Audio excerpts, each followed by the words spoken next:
And I guess you know why I'm such a proud mom today. I have an amazing son.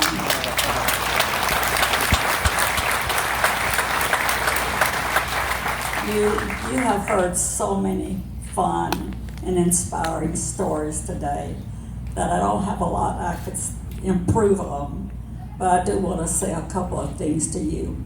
But it starts with this gentleman next to me. This day, yesterday, and this entire weekend would never have happened unless Mark Murphy had the idea of honoring Bart for this entire weekend. And it has been such a blessing in my life and Bart's and my family. And Mark, I want to thank you so much.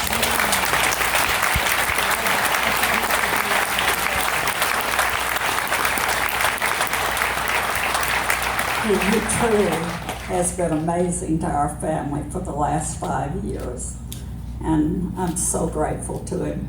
Now, I do want to share a couple of stories with you, and those that were present last night heard these stories, but I think it's worth telling again because they're two of my favorite stories. But I'm going to start with you, Ezra Johnson. I see you sitting back there.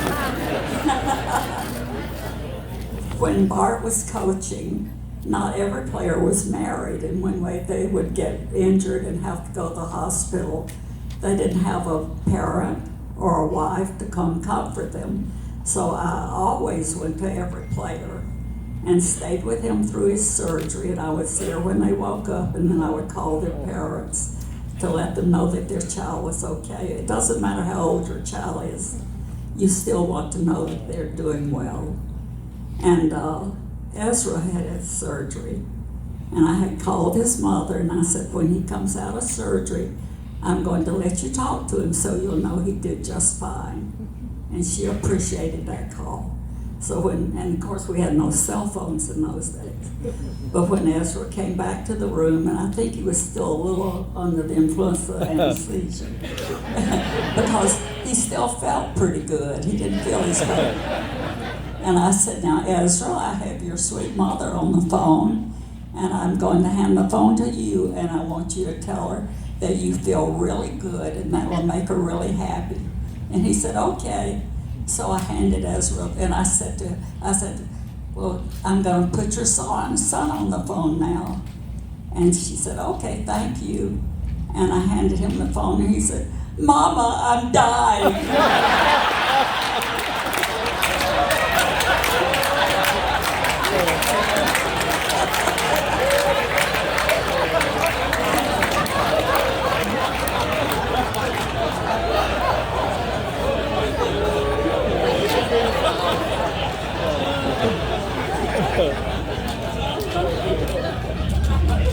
Now, I've told this story several times, but it honestly is my very favorite story to tell about Bart.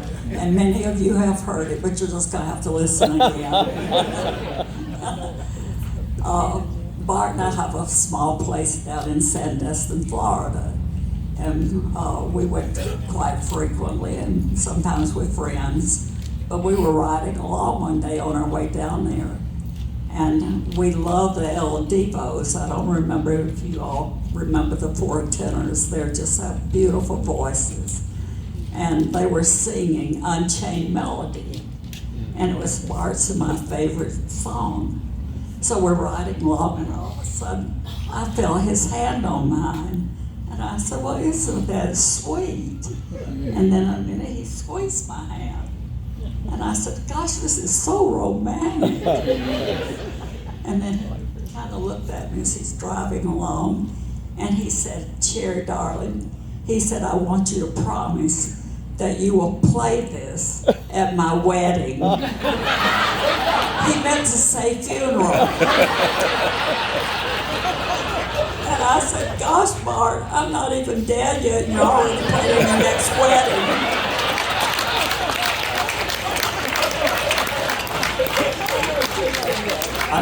That may have been his revenge for your, back in the 1960s, Dad received a remarkable letter in the mail.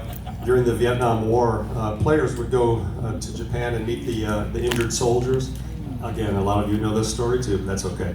And Mom had a certain way with things, and she pointed out the letter to me and then said, come watch this. And we walked back into Dad's office, and there's an envelope postmarked from Japan, and on the address is nothing. It just says, to the world's greatest quarterback. And she hands it to him, and she said, It was postmarked from Japan, right? I thought I mentioned, I'm sorry. From Japan to the world's greatest quarterback. They had just won the second of 3 world titles. She said, here, sweetie, can you tell me how we can forward this to Johnny Unitas?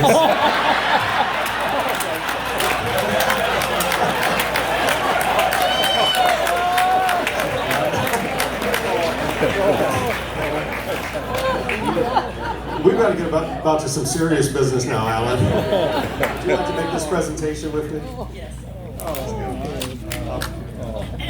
Alan, you mentioned earlier something very special about, well, if you could just remind the folks what Rawhide is going to be embarked upon next.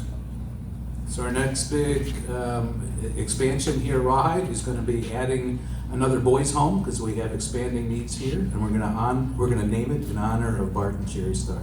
Well,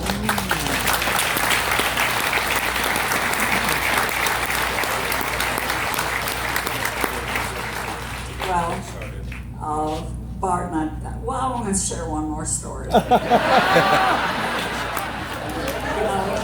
After Bart was retired, really, and working in Birmingham, he got thousands of requests for autographs, pictures, helmets, jackets, footballs, and he signed everything. It's not like, and he never charged a person a dime for an autograph.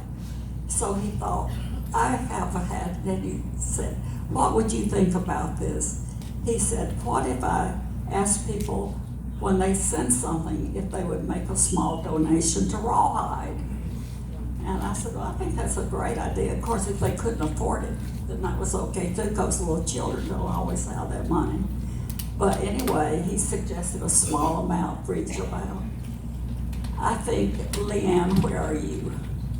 If I'm not mistaken, over the years, with all the things and we never would take money.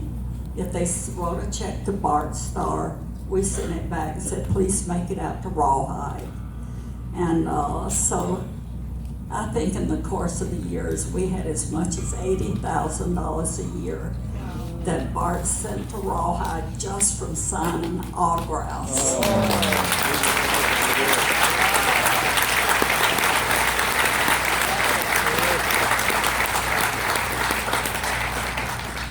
Now we want to present Rawhide with a donation for Bart's and my foundation. It is in the amount of $50,000.